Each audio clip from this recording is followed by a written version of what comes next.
Good afternoon বন্ধুরা, দেখো আজকে আমার লাঞ্চ রেডি হয়ে গেছে। আজকে লাঞ্চে খুব কম সংখ্যক, জানো আজকে শ্রাবণ মাসের তৃতীয় সোমবার।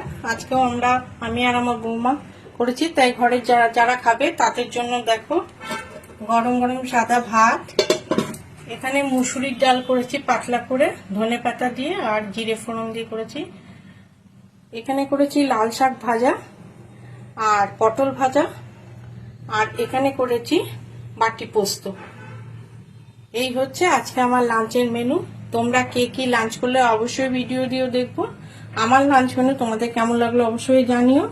আর আমি আমার বৌমা হচ্ছে লুচি খাবো, একটু তরকারি দিয়ে লুচি খাবো। এই হচ্ছে আজকে আমাদের লাঞ্চের মেনু।